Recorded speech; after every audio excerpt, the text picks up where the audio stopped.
Yeah, there's no, yeah, now I have, yeah, you're right. Now I have audio. You can hear me now, right? Yes, I didn't have the mic. The mic was not plugged in. Very smart. Uh, but you can hear me now, right? Yes. Okay, good.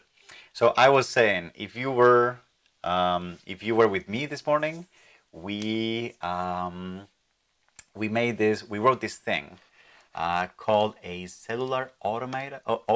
I don't know how to pronounce that. We wrote this thing called cellular automata, which is inspired by James Conway's Game of Life.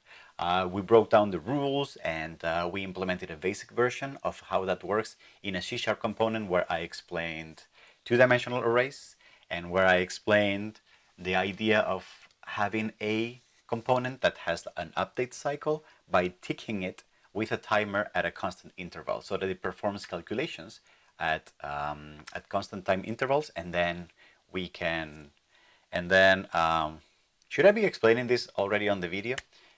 Anyway, so the Woonmi is asking that this looks like the Game of Life. That's exactly what we did this morning. Yes.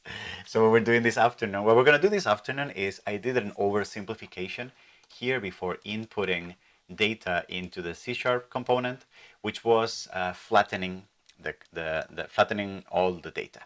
And I don't like that because usually if you have data, for example, that has a tree structure, you want to be able to work with that tree structure and maintain it because it's just part of how Grasshopper and the whole ecosystem works. So what I'm going to do today is I'm going to rewrite a little bit of this component to make it accept a tree of data.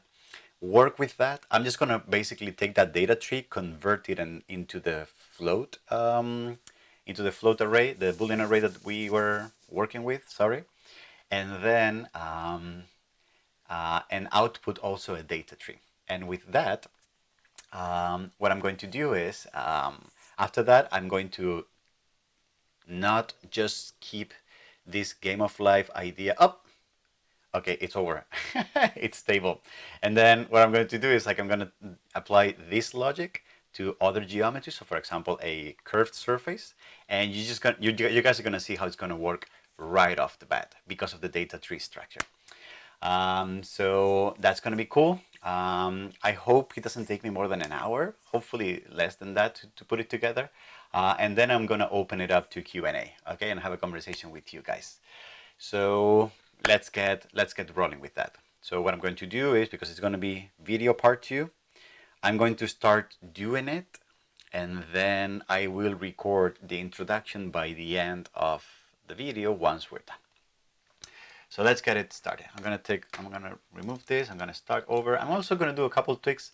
I don't like that we can't see the initial state here when we I don't like that we can't see the initial state here, so I will probably tweak that by the end of the video as well. So, any comments before I start? Yep. All right. So let's get going.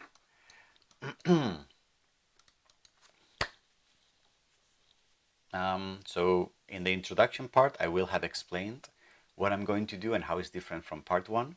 So I'm just going to start doing it right away.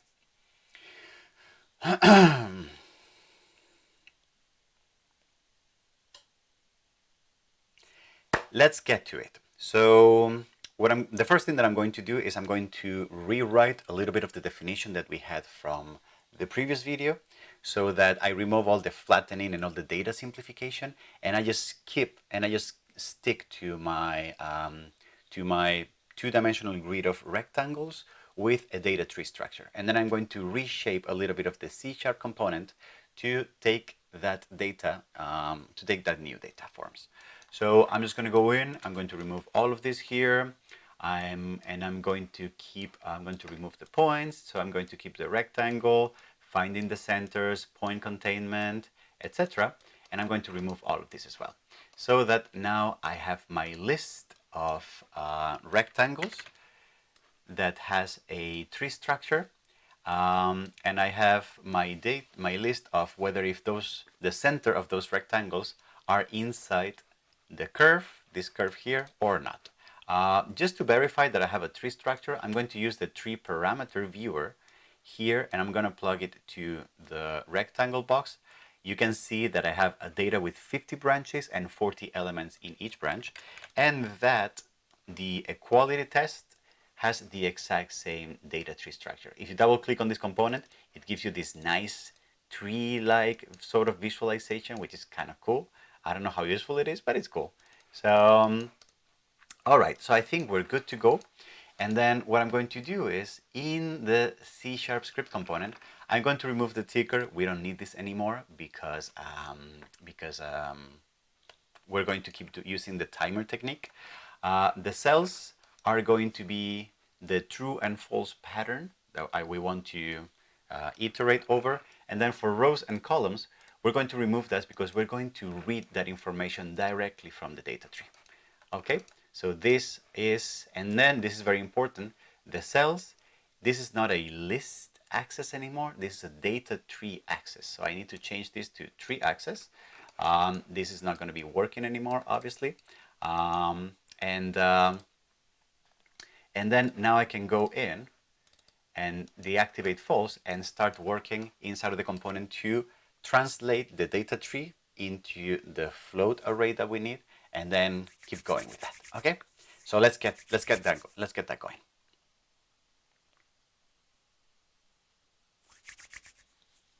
All right, anything that I need to think of before we do that? I have my data tree here. Yeah, I'm going to write this blah blah blah previous cells. So I just need to basically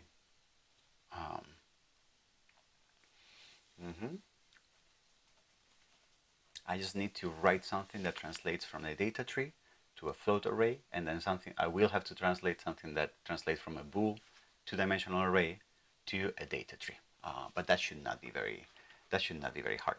I may want to use functions for this because it's just cleaner. So yeah, I may want to do that.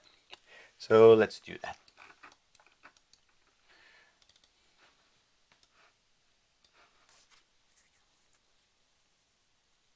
I'm going to put this here because I think before I was writing basically on top of my head, right? Which is not great. Okay, so let's just do this.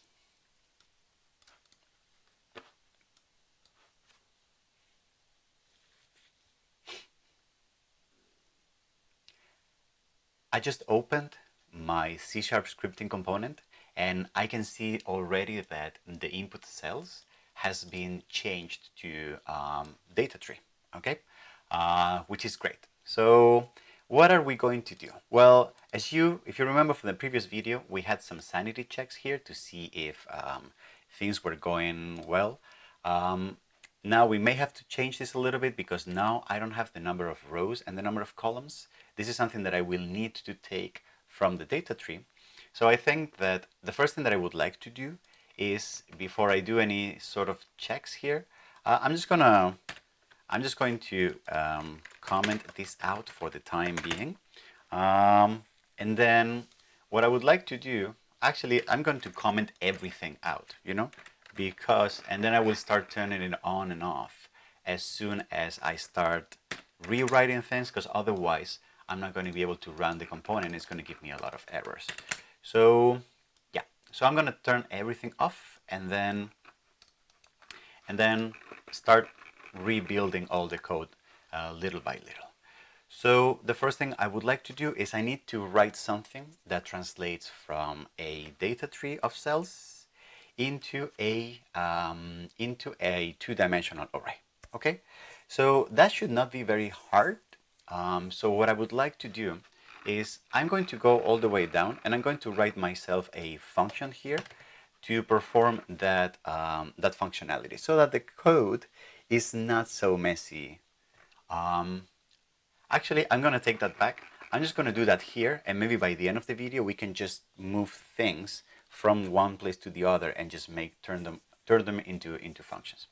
Okay, so what I'm going to do here is I'm going to say convert data tree to the array. All right, sounds good. So what first thing that we need to do is we need to figure out what are the names of rows and columns from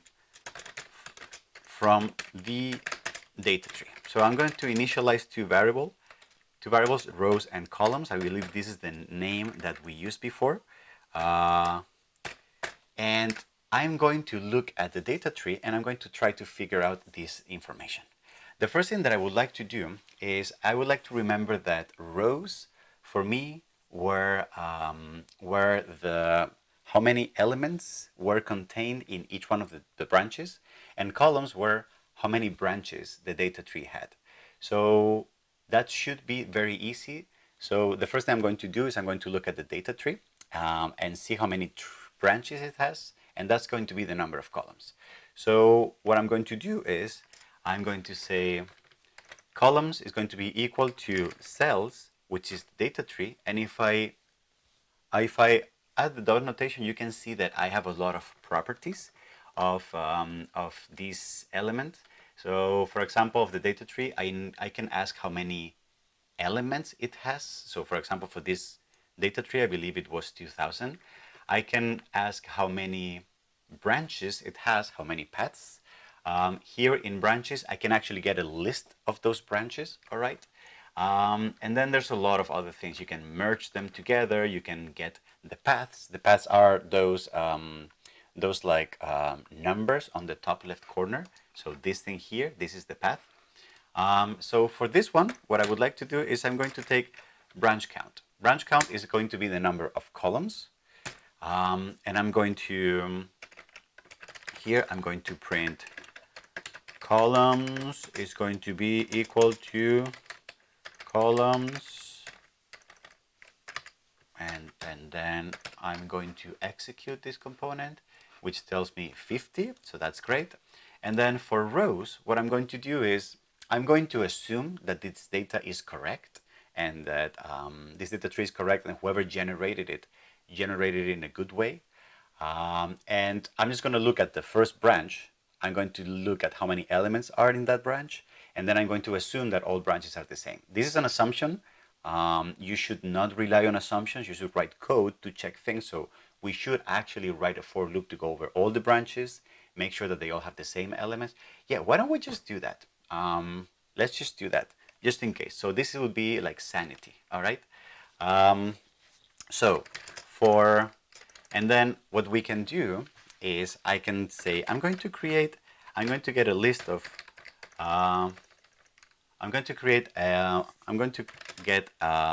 my branches, which is going to be cells.branches. So this is going to be the list of branches.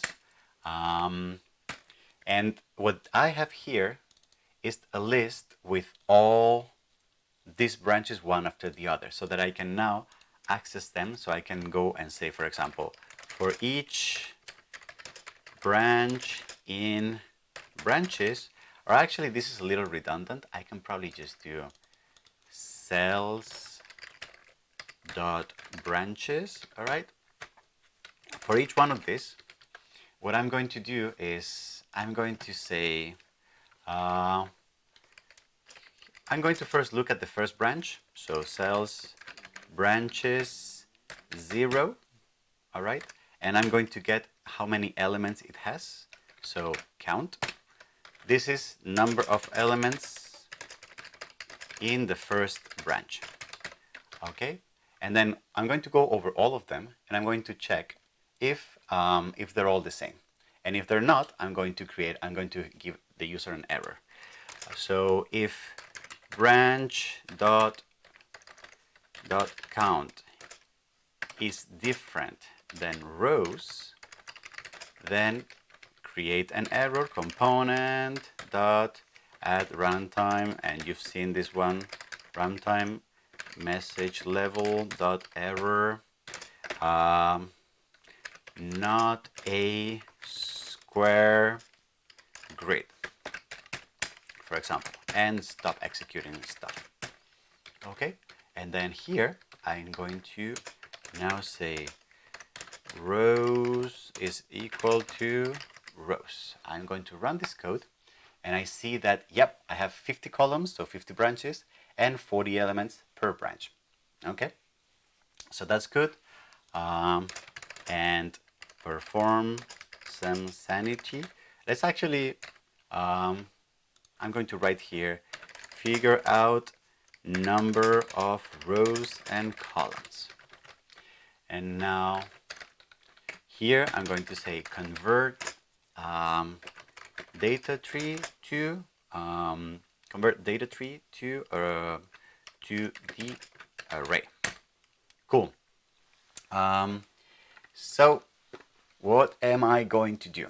I'm going to create a Boolean array with 2 dimensions, like we saw in the previous video, which is going to be input cells, and that's going to be a new empty array with 2 dimensions. And remember that we said the columns was going to be the first dimension and rows was going to be the second one, right? And then now what I'm going to do is for each one of these branches, I'm going to iterate over each branch. I'm going to take that branch and I'm going to take each element of that branch and I'm going to start adding it to the 2-dimensional array. So for each element of cells.branches, so for each branch, here, what I'm going to do is I'm going to write a for loop to go over each one of those elements. So for int I equals 0, I is less than, actually I'm going to use a different technique. Here I'm going to say for int j equals 0, j is less than cells.branches branch count, yes, and then j plus plus. So those are going to be the columns, and then here is going to be for int I equals 0, I is less than, I'm just going to take here the branch is going to be cells.branches j. And then here is going to be branch.count. So how many elements are in this branch? And with this for loop, now I have 2 variables, I and j, which I can use to point to a particular object in the data tree. So here, the Boolean would be, value would be, for this branch that I'm currently in, element number in position number I, right? And now that I have I and j, I can say on input cells, on position j for columns and position I for rows, just save this value that I just fetched from the data tree. Okay, is that right? It looks like nothing is complaining. So I have my input cells as a data tree, as a 2-dimensional array, which I could probably now plug into the code that I used to have here. So for example, let's say I don't need this anymore because this check is already implicit here on this one.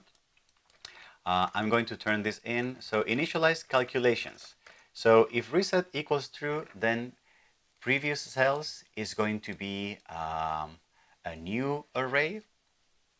Okay, previous cells is going to be a new array, where before I was copying directly from the list of the cells here, when this was a one single list.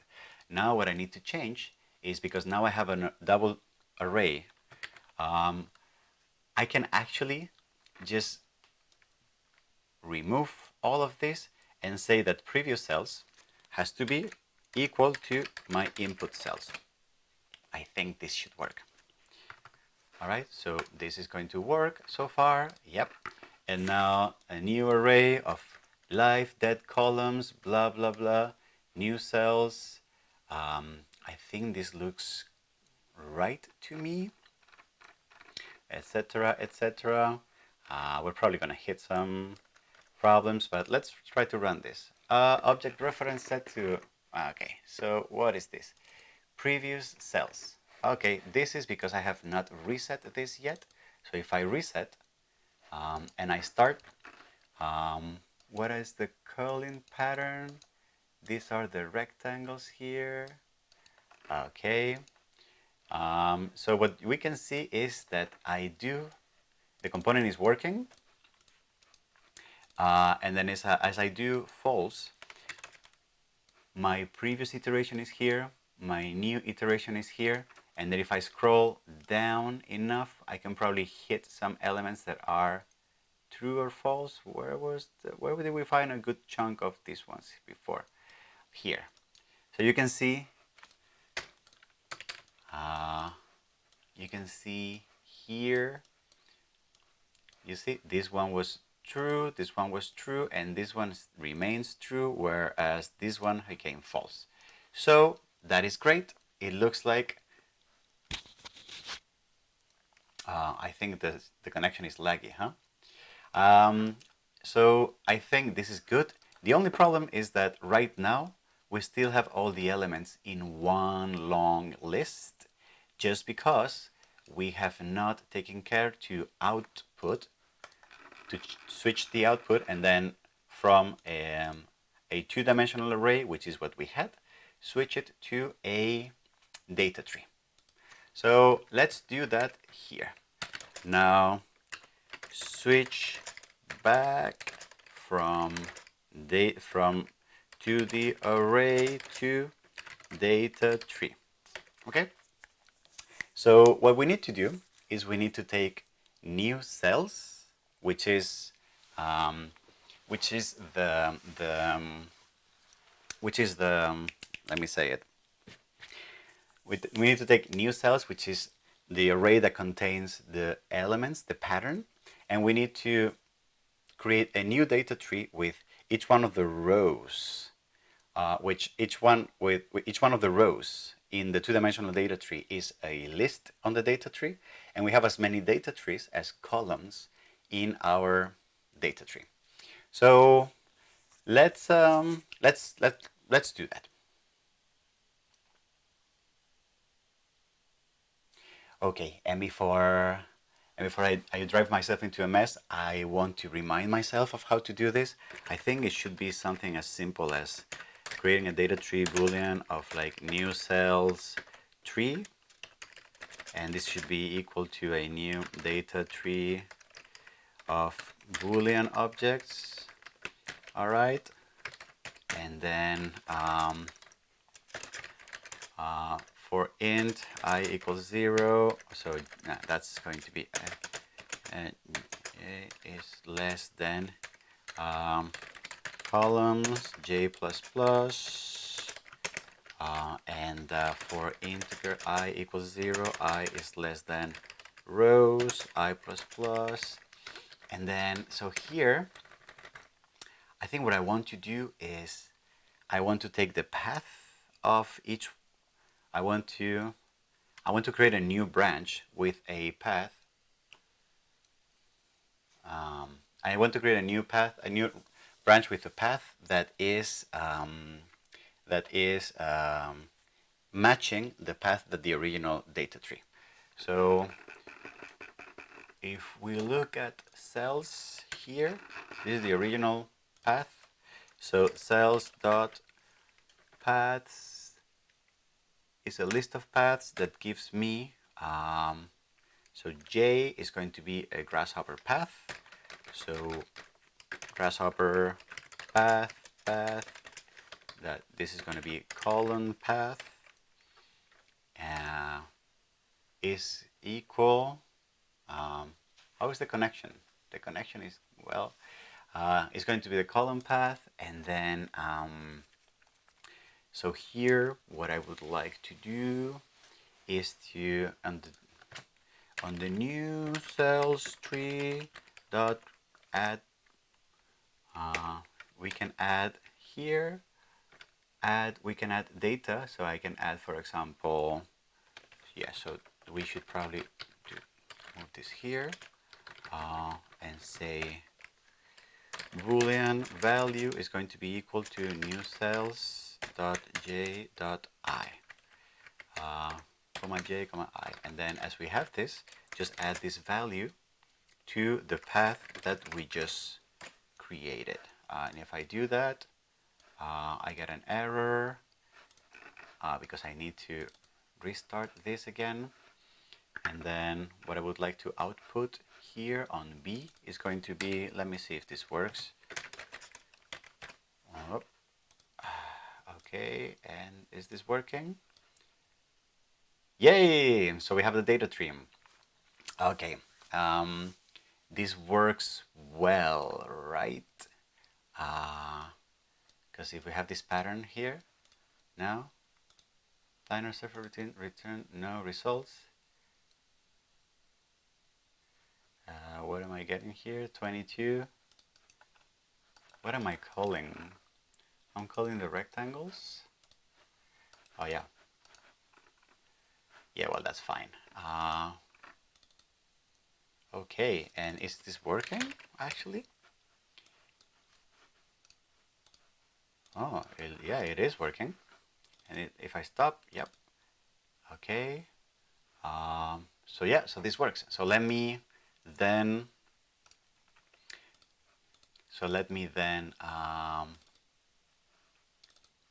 rewrite that so that I can explain what I did and why I did that. Okay. Where did I finish? Did I have this written here?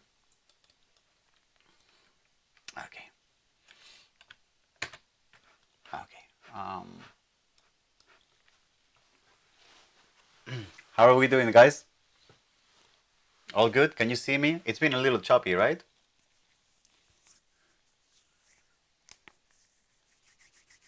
Rafael, not yet. What? What's going on? Okay. Audio is still fine. Okay. All right. So let's get to it. All right.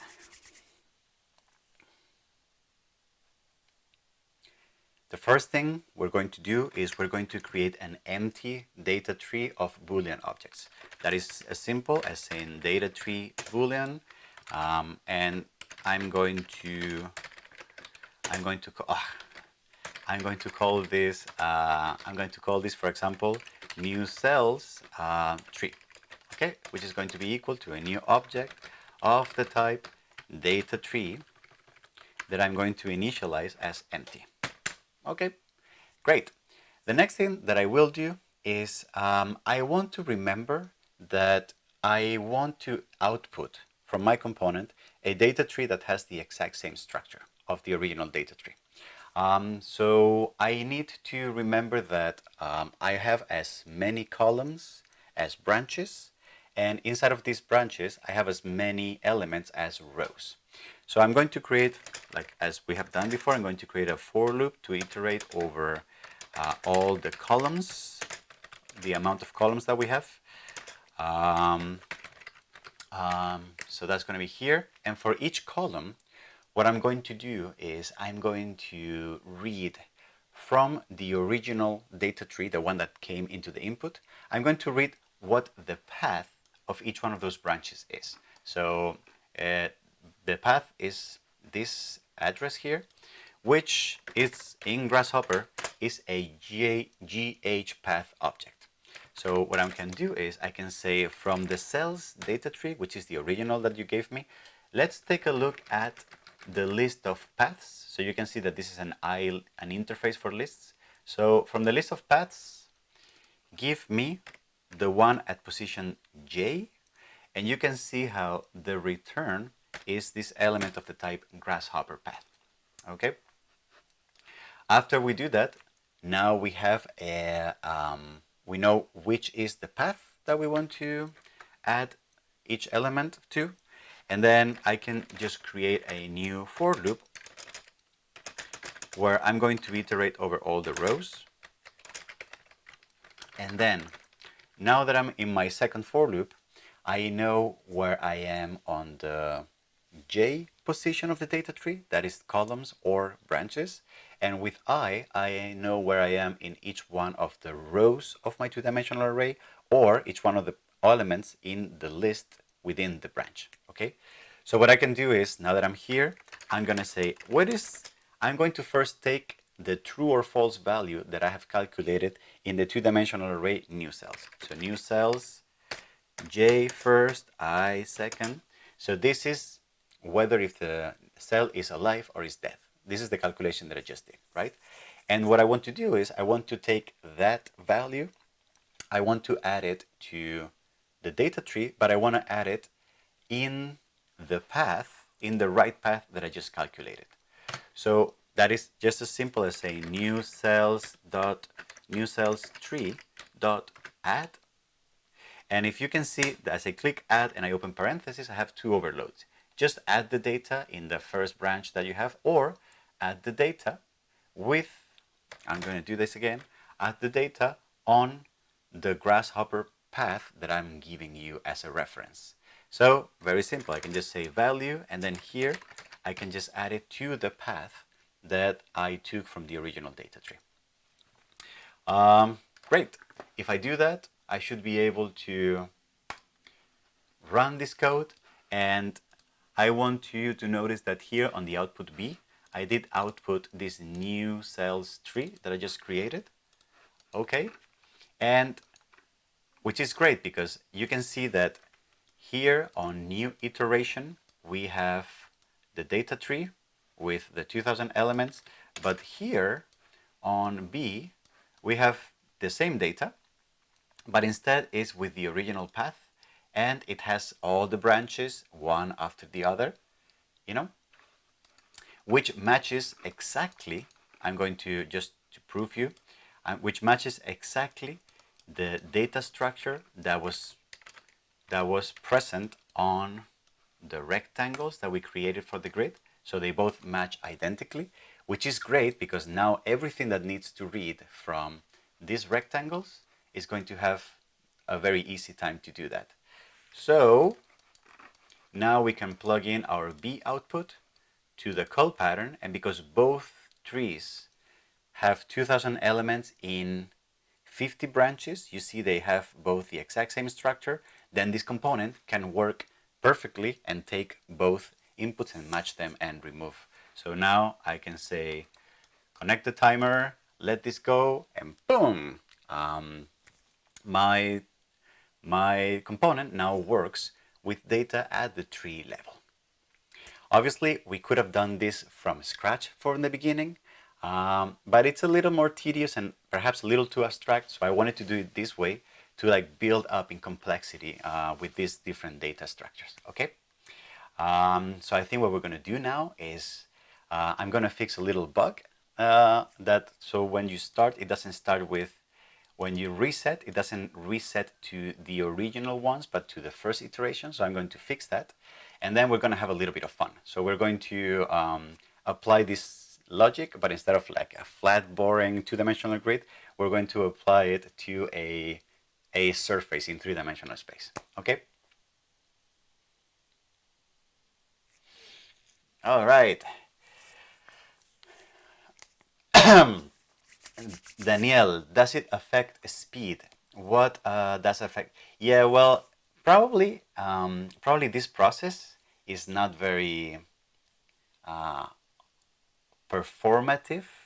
You're right, because I am basically in one component, I'm changing from one structure, doing calculations and changing to another one. So that's probably not great. But for this simple exercise, it's not a big deal. So we can probably get away with like the overhead that we're creating on this. But yeah, you're right. If we were to write this from scratch again, we could probably write it in a way that is a bit more optimal. Also, I don't really like this huge handwritten list of top, right, left, whatever, blah, blah, blah. This could have been written better, but otherwise it would take us a bit longer, and it would be perhaps a little too advanced for my taste. So yeah. So let's get to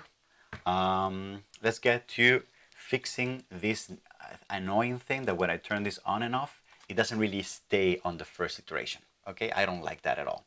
So, and that's a very simple thing to change.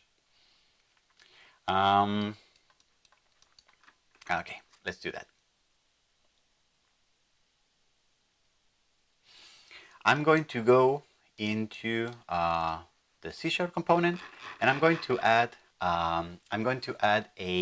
another variable that is going to be persistent, which is going to be a Boolean variable that is going to keep track of whether if I just reset or not. I'm going to call this variable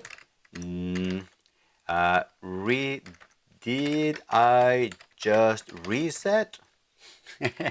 This is an absurd variable name, but you get the point. And I'm going to initialize this to false. Okay. Why is this important? And why is this not working anymore? Because I need to start from here. All right. Yes. So that's probably something that we can fix as well. So did I just reset is going to keep track of whether if I just turn this to false. How am I going to do that?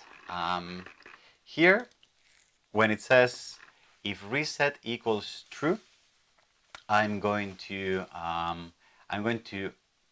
change all these previous cells and store input cells, and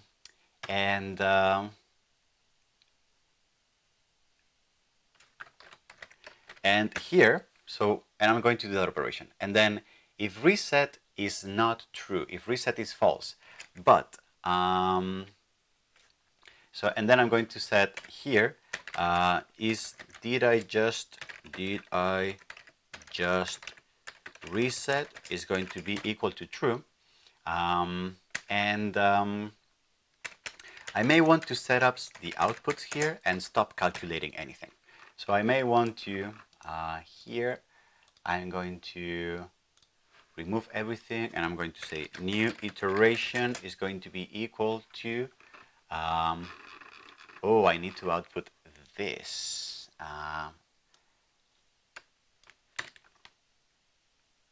I'm going to copy and paste this here. This is terrible, but new tree cell, input cells, previous cells.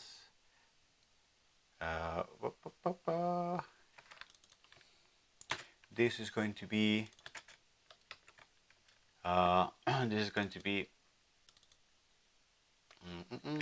previous cells, yes. And then new iteration is going to be equal to previous cells and period. Why is this not working? Yes, so, and I have to remove this here and this here as well, because I don't have those outputs anymore. Okay. Okay. And something that I need to change as well is here, new cells tree is going to be, I'm going to change this value here, for example, and here. All right, 128. Okay, so let's reset this and let's reset to false. Okay. So, and I have something weird going on here. Okay. All right. I think I'm making a little bit of a mess here. So, if this is true, return new cells iteration here, and return, and new iterations is new cells, which I just created here. New cells, this should be a new cells tree. Exactly. New iteration is new cells tree. Okay. So I don't know what's going on here. What have I done? Let's run this. Okay, nothing's happening. Wow, I have really broken this. Okay. So, okay, so I needed to put a little bit more thought on this. So let me rewind and let's assume I haven't done any of this. Oh my God, this is when you this is what happens when you want to do things quick and dirty. It just never works. Quick and dirty never works. Okay, so what is going on here? Did I just reset? Okay. If else, if did I just reset? Okay, let's think with our heads. Okay. So new iteration is going to be, let's not worry about this for the time being, about the data tree, and let's see where we get. So, oh yeah, so because it's not connected, that's why it's not working. 129, okay, so good. And now, okay. All right, so we're good. If it's true, we should be out. And we're outdating the pattern, but it just doesn't have the data tree structure. No, it does have the data tree structures. New cells trees. Okay, so here, okay, and now it's not moving forward. Why is it not moving forward? If reset equals true, I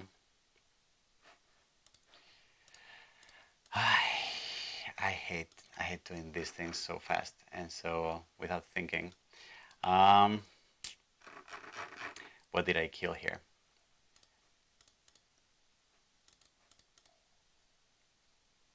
Why is this not? Because I removed the part where I was saving here. Okay, save new cells for next iteration.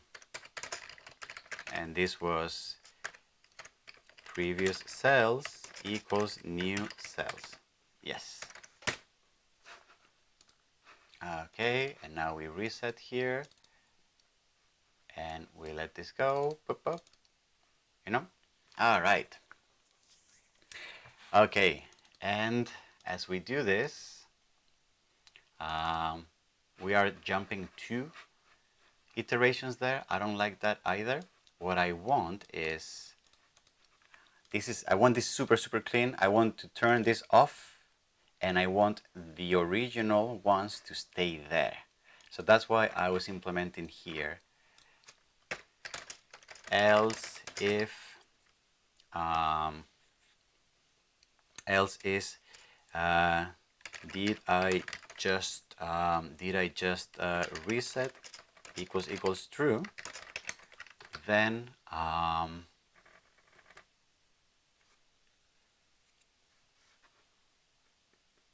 did I just reset? Then turn this to false, but do not return anything. Do not perform any calculations. I think this is closer to what I want. So I'm going to turn this on. And as I turn it off, it doesn't perform any calculation, but it also doesn't output anything. So that's why I need to do something like this, where I'm going to copy paste this just temporarily.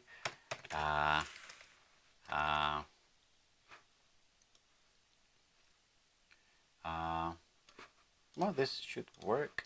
So I turn this on and I turn it off, and then yeah, exactly. All right. So I think I can just okay,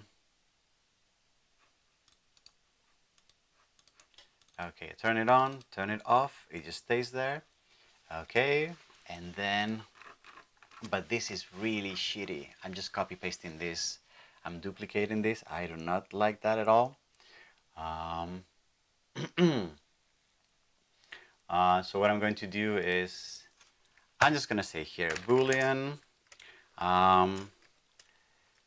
perform no calculation, this is going to be equal to false. Okay? So if reset equals true, then I do not want to perform any calculations. So this is going to be equal, perform no calculations equals true. And then here I'm going to say if perform no calculations equals true, then this is what I want to do. I just want to calculate the initial state and be done with it. And take this away from here. And did I just reset? And perform no calculations equals here. And so this should work, and it's a little cleaner than before. So I turn this on, I turn this off, I perform my, there you go. And now I remove this. Sorry. Now I click this, and then I reset and I let go, and it doesn't jump over the two iterations. So that's looking much better. Okay, so I don't know where I left, but I'm going to re-record this so that I can just write this. And I'm also, at the same time, I'm also going to take care of this problem that I have here, which is when I do this, it just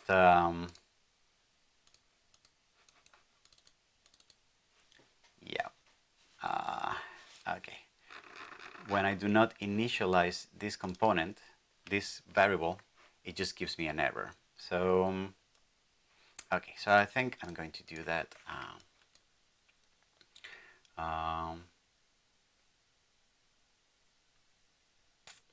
How am I going to explain that in a way that makes sense? Because this was very confusing, right? It's in my mind, but now I need to re-say this in a way that makes sense. So, my note to self is going to be, perhaps I should prepare a little bit for these things. Or, I don't know, maybe you guys enjoy seeing me fail. And this is also a way for you guys to learn. I don't know. You always have, if this is too boring, you always have the videos, the chopped videos. Anyway, so maybe this is not too bad. So let's rephrase this here. It's more fun to see your train of thought. That's like a polite way of saying it's more fun to see you fail, right? It's okay. Life is about failure, learning for failing, right? Perform the calculations, blah blah blah. Yeah. Okay. Okay. So let me rewrite this stuff. Okay.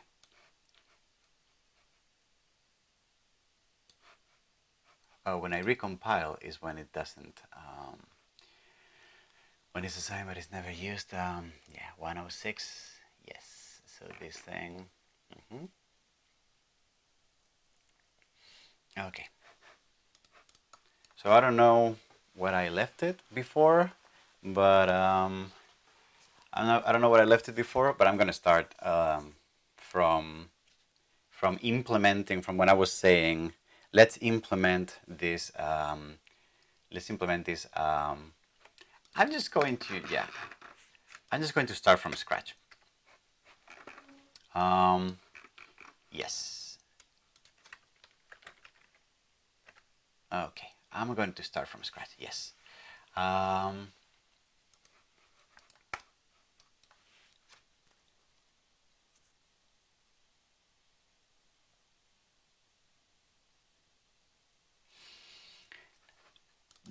Let's get to it. The first thing I'm going to do is I'm going to open the C# component, and I'm going to create a new variable that I'm going to use to keep track if the user just went from pressing reset true to turning it to be false. So I'm going to write this component, this variable, and it's going to be called something like did just reset or something like that. which I'm going to initialize to false, for example. Now I'm going to use that variable all the way up here to make a decision about what to output. Okay, so I'm going to go here and I'm going to say if I'm going to figure out if I need to perform calculations or not. Okay, which I'm going to do by creating another variable. For example, that I'm going to say perform iteration, which I'm going to initialize it as to true. Okay, so let's see if this component should be performing its calculation, because what I want is if the user is on reset, or if the user just reset on the previous iteration, then I don't want to calculate anything. So let's do that. If reset equals true, or if reset, then at this time I should not perform any iteration, right? So I'm going to say perform iteration equals false. Okay, now, but I also want to keep track, I also want to keep this in memory, that the user just reset the simulation. So just did just reset equals true. Okay, and now somewhere down here I'm going to say if no calculation, then exit with original data, with input data. So here what I'm going to say, if perform iteration is equals false, or if this is the case, then here I'm just going to take the data that is coming in cells. I'm just going to output it right away. So that's probably going to be, I'm just going to say, yeah, I'm just going to do that right away. So I'm just going to say new iteration, the data that I want to output is going to be equal to cells, and then just return, just don't do anything else. Don't continue executing this component, all right? Let's see if that works. So it doesn't. Let me restart this. So this is true now. What I'm doing is, because it's true, I'm piping this data out through my component, and because this is false, now the object is not set to an instance of an so there's something that I need to change. But right now this is working well. When this is true, the data is just going through my component without any changes. Okay, so let's improve this by also making sure that when we output, let's make sure that that when we output, when we turn this into false, let me do that again. Yes, so this should be outputting something. Okay, so why is that not outputting anything? Why is that not outputting anything?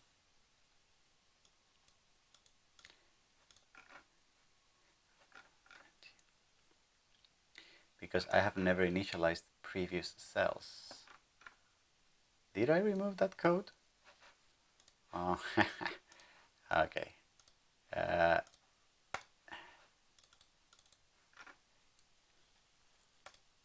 Oh yeah, so I removed this code from here.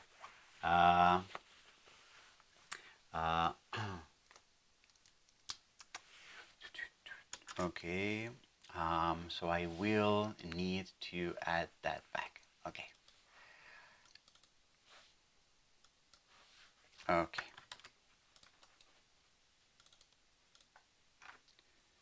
All right, getting back to it. Now, something that I forgot to do is, if we perform no calculations, we still need to leave this component ready for whenever it needs to perform a calculation, and we still need to save here on previous cells. We still need to save the data, an instance of the data that is coming from the input component. So what I'm going to do is I'm going to go back to my previous exercise. So this is where I wrote. This is what I was doing this. Remember, if reset, turn the list into a 2D array and output it, and keep it in memory. So I'm just going to copy this here. I'm going to close this file, and here I'm going to copy this, turn the list into a 2D array, and leave data ready for next iteration. Okay, so if I run this, let's see what am I breaking now. No overload for method. This takes 2 arguments. Previous cells. Oh, because this is a data tree.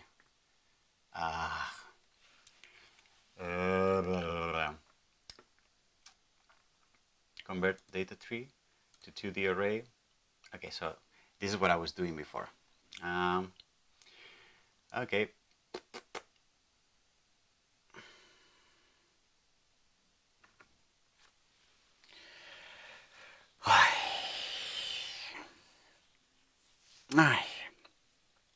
Coding in the afternoon is also not a great idea, or in the night also.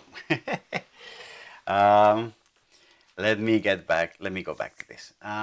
You see, this is the problem with copy pasting and with trying to do things fast. You try to do things fast, you think that copy pasting is going to help you, but it never does. So you have to like think things through. Okay. So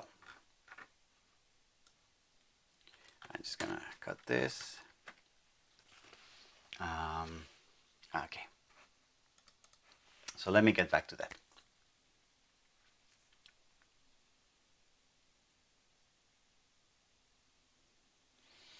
Something that I forgot to do before is whenever we don't perform a calculation, so whenever we don't move the iteration 1 instance, something that we need to do is we need to make sure that we initialize this data here, previous cells, and that the data that is coming, we turn it into a 2-dimensional array and we leave it here saved for next iteration. So this is what I'm going to do now. So what I'm going to do is I'm going to go here and I'm going to take the previous data, and I'm going to say previous cells is going to be equal to a new Boolean array of dimensions column and dimensions rows. All right. And now I'm going to copy something similar to what I did here, which is converting the array. So store data for next iteration. And I'm going to copy this here. I'm going to take all the elements from the data tree cells. I'm going to retrieve every branch. Then for each element of the branch list, I'm going to take that value and I'm going to save it into previous cells. Okay? And then I finish that by outputting this component, output input data with no changes. So that's going to be this, and I think we should be ready to go. Let's see if this works. So now I'm going to turn this on, I'm going to turn this off, and I have an error here. The name column doesn't exist. It's columns in plural. Okay, so we turn this on, we turn this off, we turn this on, we turn this off. Okay, that looks great to me. What else do we have here?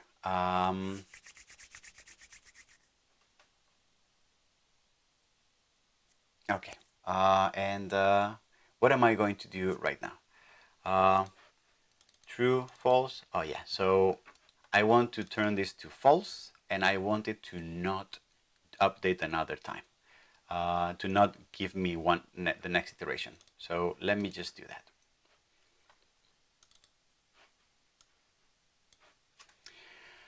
And finally, what I would like to do is I would like to avoid the fact that when I turn reset off, it just triggers one execution. So that's why I added this variable before. So what I want to do is I want to say, let me here, if reset is true, then you should not perform the iteration, and you keep this Boolean variable that I just reset, you make it true, so that we know that this just happened. But if reset is not true, if it is false, but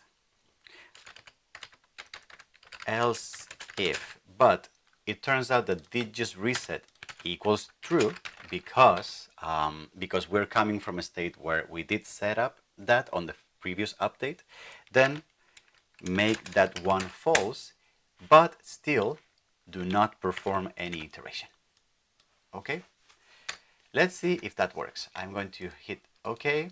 So this is true, and then as I turn this to false, this doesn't go anywhere. True, false, but then as I plug this in, then it starts simulating. Let's see if it works again. True, false, true, false, and then I can see this happening.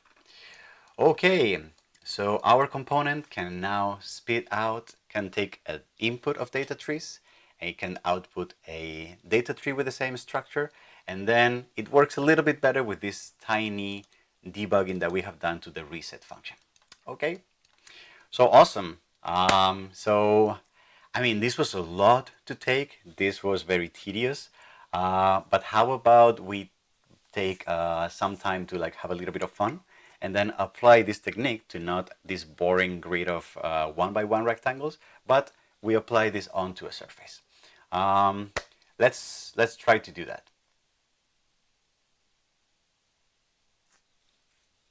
Okay, are you guys excited? Come on, we're almost there. Actually, I want to record myself a video. I'm gonna be doing stupid things. I'm gonna be doing stupid things again. Can I do this? Can I do this? Wait. Can I do this? Can I crank this up a little bit?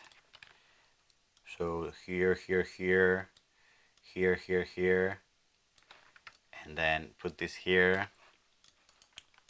You guys know where I'm going with this, right? Okay, and woo! Oh, they're coming. No. Don't explode. Wait. That was cool. I want that to explode on my head. Wait. Uh-huh. Oh, it was around here, right?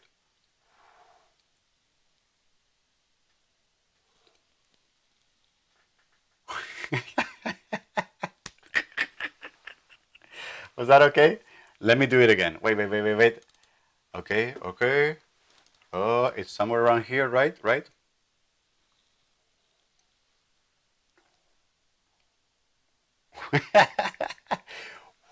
Oh.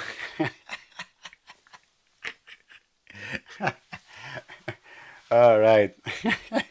Okay, I needed that. Sorry.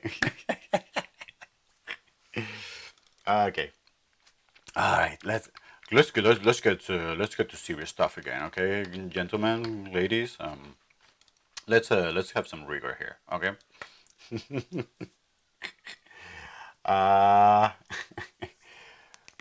Perfect meme from Mind Blown.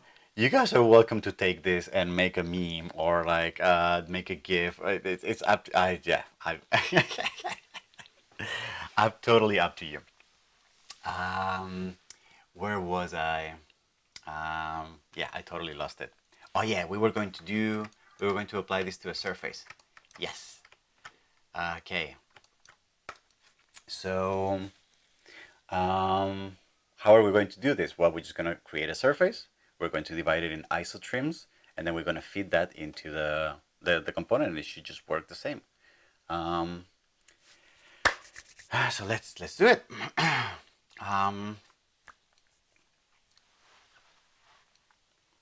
So let me save this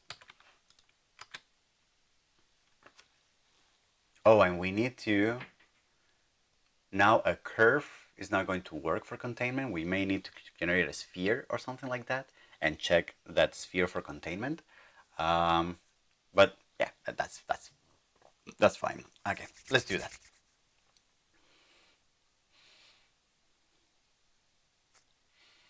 Great. So let's do now. So let's do that. Let's create a surface. Let's subdivide that surface into a bunch of isotrims. Then let's figure out some way of deciding which ones are going to be the starting uh, points in this situation, and then we feed that to what we already have, and we should be good. So let me go back here and create a nice surface. How am I going to do that? I'm going to go ahead here and create like a napkin kind of surface, curve, sort of this kind of thing.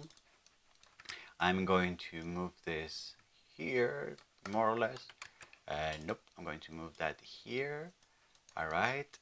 And then in the front, I'm going to say, I want to create another set of curves from here to,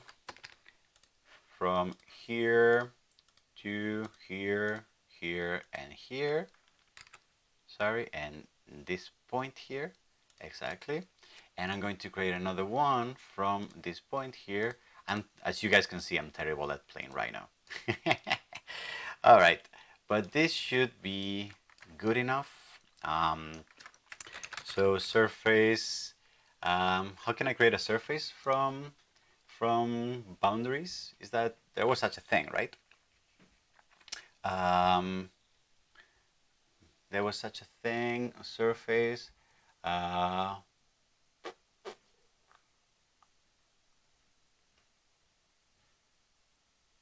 From edge curves. There you go. There you go. And then you can see that. Okay. So that's my surface. Great. And I'm going to bring this in as a, I'm going to bring this surface in as a B-rep, for example. I'm going to bring this as a B-rep or as a surface, maybe, I forget. And then I'm going to take this and I'm going to say subdivide by isotrims. Okay, so the main of the subset. Base surface is going to be this one. And I'm going to say, well, here I'm going to create a, I'm going to take a domain. Let's first extract the domain of this surface here. Divide the domain of this surface into 10 elements and 10 elements. I'm going to crank this up here a little bit. So I'm going to say 50 and 60 and 50 as well. So that's a little, yes, I'm going to create a sphere like this big, which is going to cut through the surface. I'm going to bring this sphere here. I'm going to hide it from the plane view. I'm going to hide it from here. And then B-rep containment is a point inside of a B-rep. So are these points here, are these points here inside of this B-rep. And then what I get is a list of trues and falses. Okay, and turns out this component is a list, is not a data tree. All right, so we need the previous version. We need the previous version. Damn it, that was disappointing. I thought this component gave me a tree. Can we create a tree out of this? Can we explode this? Explode into tree. Explode, extract all the branches from a tree. Yeah, that's kind of lame. Let me pause here. That's so disappointing. I thought this component gave us a data tree structure, huh? Because, I mean, this one does. Yeah, this one gives you a data tree structure, but not this one. Well, the one that doesn't give it to us is definitely this one. So I wonder if it makes sense to put any energy in creating a data tree out of that.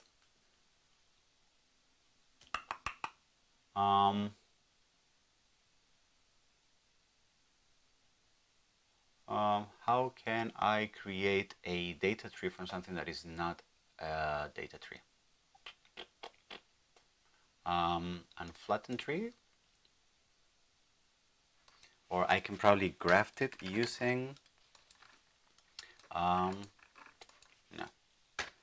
How can I unflatten the tree? Guide data tree that defines the path layout. So this is going to be terrible, but if I do this, okay, if I do this, it gives me a data tree that I can use as a reference. Flattened tree has fewer items than guiding tree. No, this one here. And then this is a tree, so this is here. Okay, so this is already a tree of data. Okay, that we can plug in there. All right.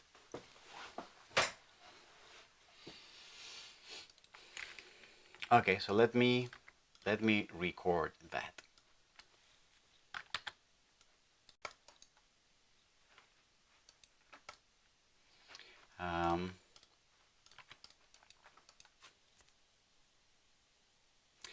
Yes, so my bad. I thought that the divide domain component would give us the domains in a double tree structure, but it turns out that it didn't.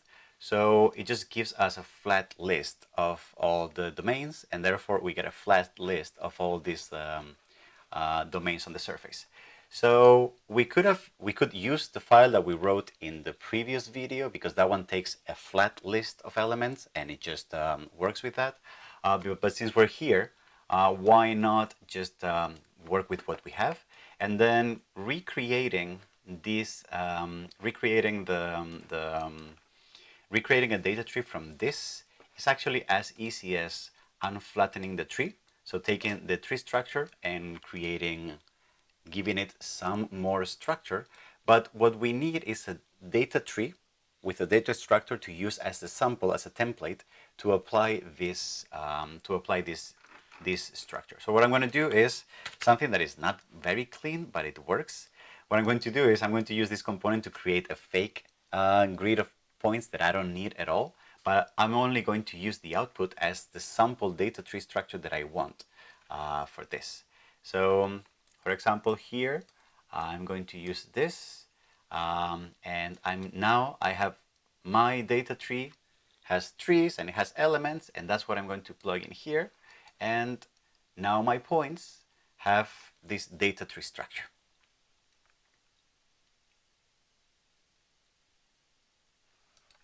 Okay, I've seen somebody on the chat. Pixel Car suggests that we use partition list. Oh, okay. What is this? Partition list, size of the partitions, and then list chunks. Let me take a look at this. So what we want is, we want 25. Oh, nice. This is very clean. Okay. That was a very good one. Okay, so let's just do that. So yeah, that's much cleaner than what I just did. So yeah, screw this. Let's use the partition list. It's much nicer. So I'm going to record. Forget this last chunk. I'm going to record a new chunk again where I'm doing that. Okay, thanks a lot, Pixel Car. That was a good call. I'm going to close the window. The sun is hitting me in the face.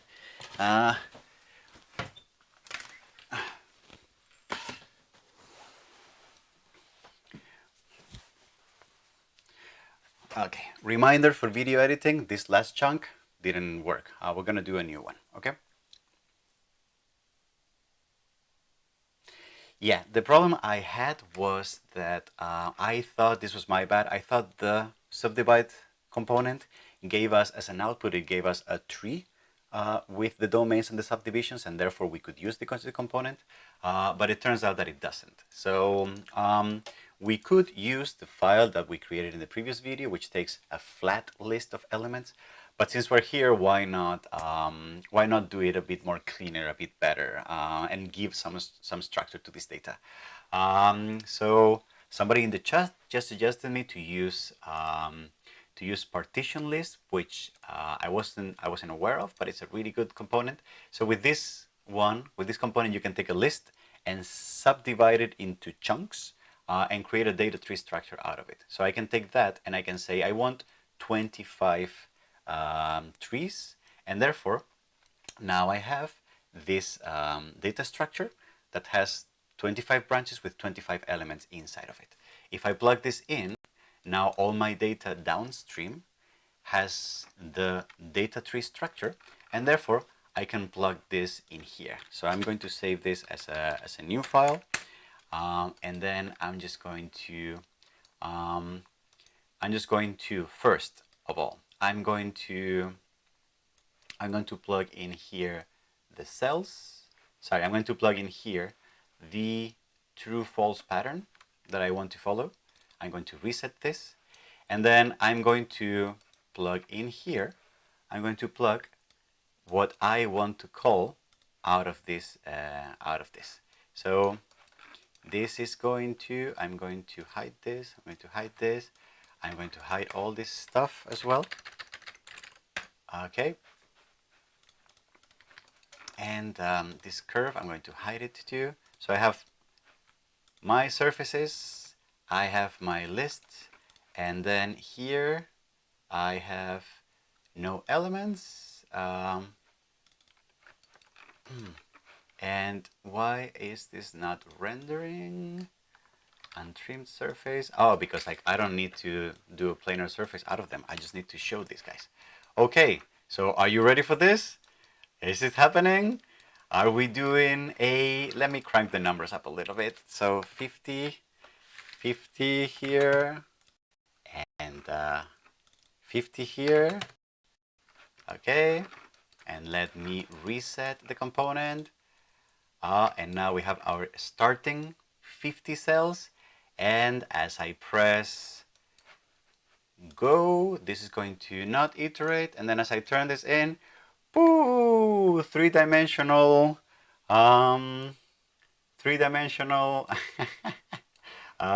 game of life, yoo-hoo, with all the tiny chunks of that original surface, which I could turn on just for the sake of visualization. Yes. So how cool is that? Huh?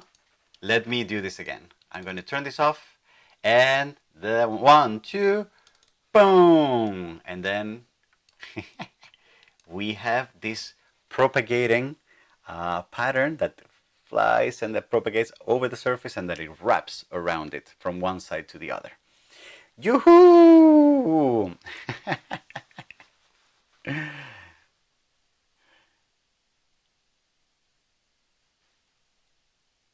And there goes a glider.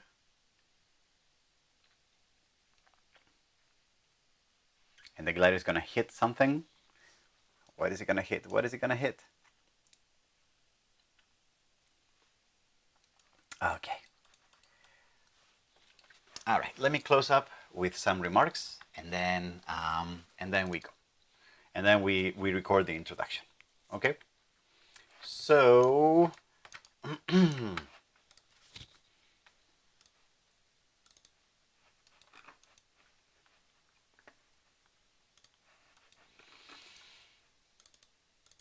Okay.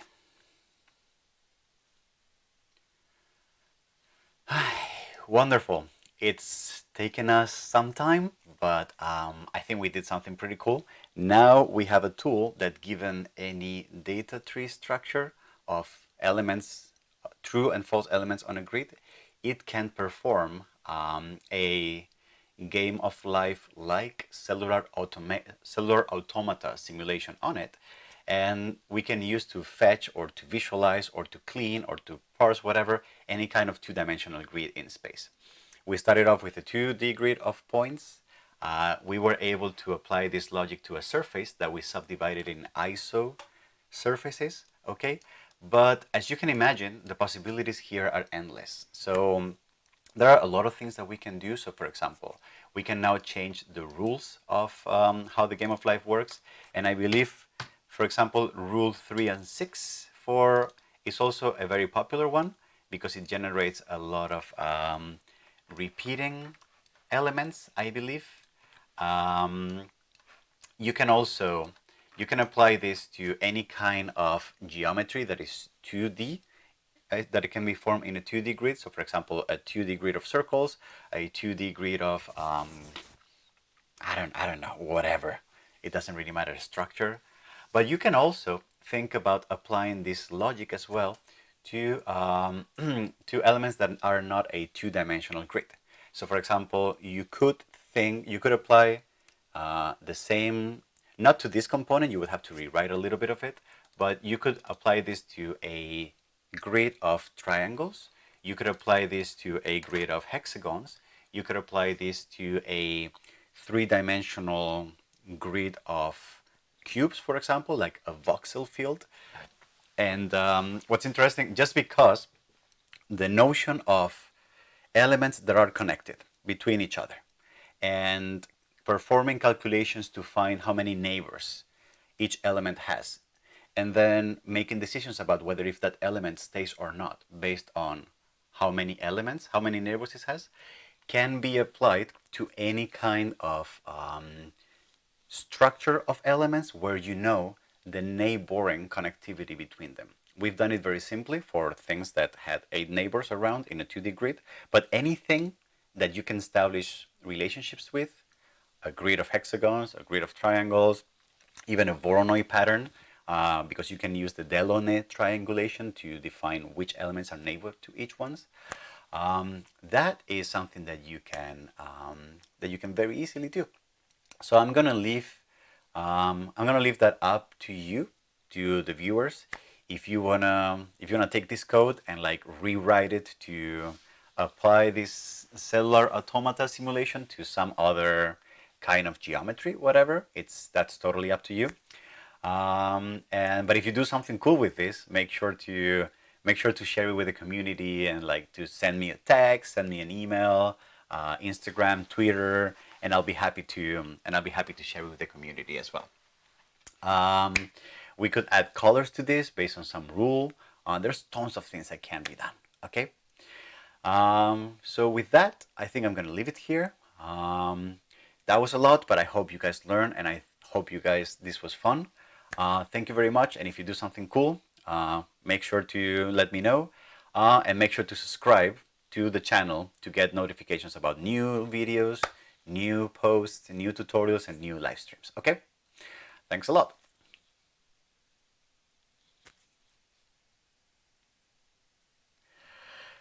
Good.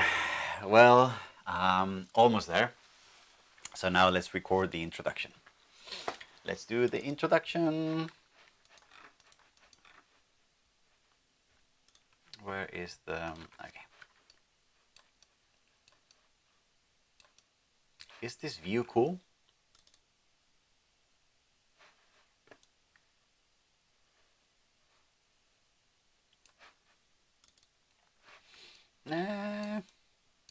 Which view should I choose? Frontal view, like this. What should I do? I'm just gonna remove some of this here. Okay. So I'm gonna select this. Okay. I still have, yes. Okay, so let's record the introduction. I'm going to choose this angle here, I think. What if I actually unhide? What if I show the actual surface? Does it look better, worse?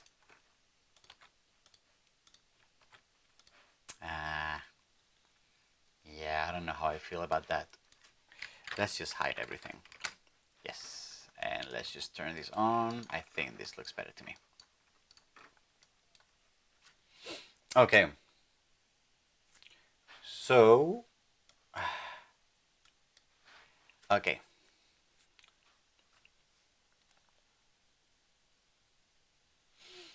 Hi, and welcome to the second part of the video where we are going to we're going to continue with the work that we did in the first part where we implemented the logic of the Game of Life by John Conway, which is a cellular automata logic to propagate cells on a 2D grid.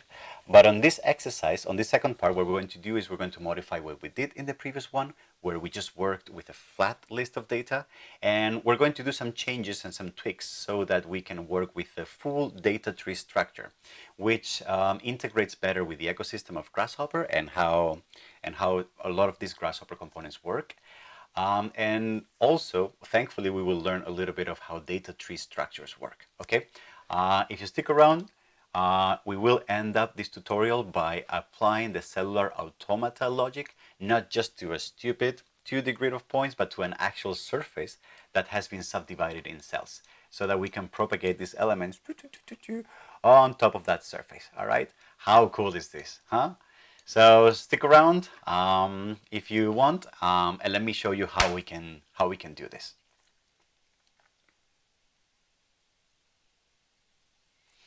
All right, that's it. Yoo-hoo! Are we ready to start the weekend? Okay, great. Okay, I think with that, I'm just going to stop the timer. And I'm going to reset this. I'm going to save everything. And I'm just going to open it up. I'm just going to open it up to Q&A. Perhaps we can do like 5 or 10 minutes if you guys have questions or if you want to talk about something. And yes, I agree, Rafael, that was quite all right, but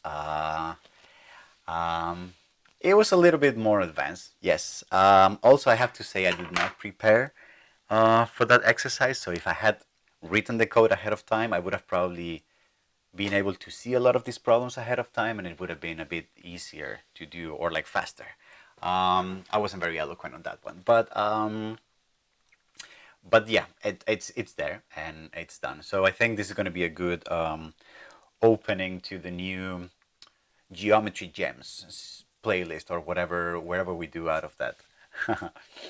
How do you go about maintaining an arbitrary amount of steps as history rather than just current and previous? Well, you see how in the previous, you see how I had one variable called previous step that was a two-dimensional array, right?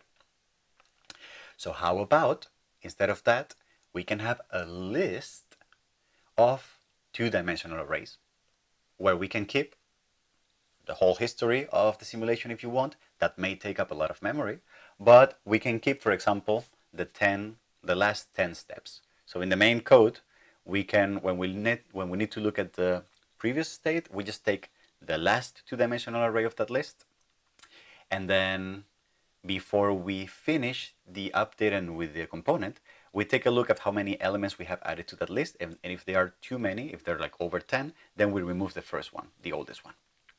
That can be a way of keeping the whole history of the evolution of the component. Also, another thing that you can do is the output of the C# component is giving you the latest iteration.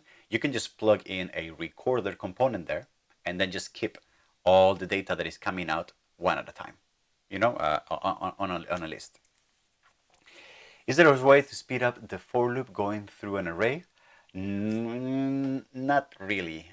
In order to go through an array in an optimal way, one of the best ways is actually using a for loop. So yeah, I don't know if a better way of doing that. What do you guys think about this? Was it too much? Was it too advanced? Was it fun? Was it, should I go back to simpler things? Was this helpful to see me going back and forth too much. I'm a little self-conscious about that, I think.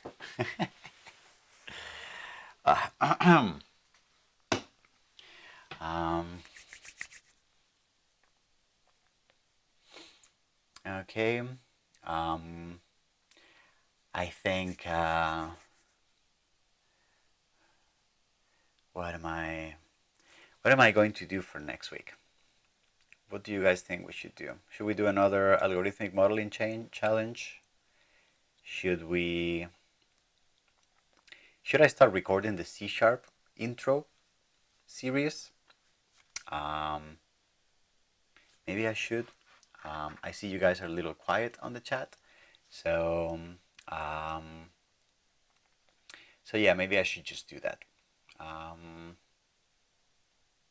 All right, I'm gonna give some thinking to what to do next week, but I definitely would like to, for next week, I would like to have made a decision about transitioning this to its own channel and not using my personal YouTube account. So I want to work on that this week, and then we can all slowly migrate to the new channel. I see some comments. Which tools workflows used to publish a definition online or create a standalone application? Oh, that's a good one, Rami. I don't know of a good way of creating standalone applications with Grasshopper. It's so integrated in Rhino and blah blah blah that it kind of you need Grasshopper to do that. Something that you can do is you can write your own C# programs, so native Windows programs, and then a lot of the code that I've been writing in a C# script component can be written on a pure C# application that doesn't rely on Grasshopper or it doesn't rely on Rhino Common. You need to have access to the Rhino Common library so that you have all the geometry power, but you don't need the interface or anything. So you could just do all the geometry operations on the shadows and then output that as a text file or whatever and plug it into something else. I hear Shape Diver is a good platform to put Grasshopper definitions online. I'm not sure about using plugins there, but I haven't used it much myself yet. But I think Shape Diver should be good as something that you can put a Grasshopper definition on and people can access that from the browser. Vector fields and vector lines with C#, says Ahmed. That could be interesting. Hi to you too, Dizonas. Vakari says, I'm definitely going back to this point where I couldn't really follow 100%. Yeah, it was a little too much. Perhaps just wait till we edit the video and you have an easier time, probably. Ernesto wants more algorithmic modeling, so that's good. So Ernesto, do you have an idea of a building that we could do? That could be cool. Rafael says it was great, thank you. Hari Prasad wants math lessons. I'm not sure if I'm the best one for that. But Rami is advocating for a basic C# tutorial. That should probably be it. I think I should probably start with that one as soon as possible because I also need that as backup material for my teaching in university. So I should probably get to that soon. Maybe I can do something where if I have Fridays a bit more off, maybe I could do something where in the morning I do like a more advanced exercise and in the afternoon I start shooting like the C# videos. Thank you, Dizonas, for keeping up. Ernesto found that this was also challenging. I know. This was pretty advanced in a way. So you need to know a lot of C# and algorithms to pick it up a little bit. But I mean, it was my tribute to the work of John Conway. So I thought it was a nice thing to do. And it was a cool output anyway. Rafael, definitely advanced, but I feel there's a lot of introductory content, not so much good in-depth content like this. Yep. I want to be switching between both. I want to be switching between doing like basic introductory stuff that everybody can access and sometimes like doing more advanced stuff that people can get deeper into these things with, you know? Pixelcar is also pushing for basic C#. You can't use script components on Shapediver unless they have been approved by the Shapedivers team, I believe. So you can't write your own C# scripts. It has to be native C# components. Can we double check that? That's kind of a deal breaker for me, at least. The nature of Grasshopper. Implementing nature things to Grasshopper. Do you think Dan would sue me for copyright infringement? But I like the idea. Maybe we could do like geometry. Some of the geometry gems could be specifically about nature-inspired geometry generation. Vakaris wants to hear more about books and resources. Maybe I can do a piece on that one, and I can just go over like other streams that I know, people, video tutorials, books. That could be good. For beginners topics, there are tutorials out there. Keep on advanced topics. Please do more complicated projects. Yeah, I want to do a lot of those, but I also want to address introductory level people, because I teach a lot of that audience, and I think there's a lot of good material out there, but I want to give it a try to create my own curriculum to learning basic Grasshopper, for example. So I may do that at some point. The Morpheus Hotel. I don't know which hotel that is. So the Morpheus Hotel, Zaha Hadid. Whoa, all right. Is this built? Or is it just a rendering? Where is this? Yeah, you don't know these days whether things are renderings or are real. Okay, I'll take a look at this and see if it makes sense. C# makes sense. I think they would approve the C components in a few days. Kengo Kuma style. It's by Zaha. All right. Is this real? Okay. In Macau. Okay. It opened in 2018. All right. Okay. Well, maybe we could take a look at this. Yes. Okay. All right. I'm gonna call it a day. I'm ready to start the weekend. I don't know about you guys, but I'm a little tired, so I'm ready to start the weekend, which is going to be just sitting in my apartment, like I've been doing for the past month.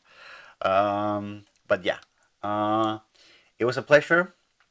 Thanks for sticking around. Thanks for dealing with all my back and forths. Did you decide on the name of your Grasshopper plugin? No, I haven't decided. I haven't found a good animal for the plug. I haven't worked on the plugin actually during this whole week. I've been preparing a presentation on machine learning that I'm going to be teaching at a data science class here at Harvard, and that's taken a little bit of quite some time. So yeah, I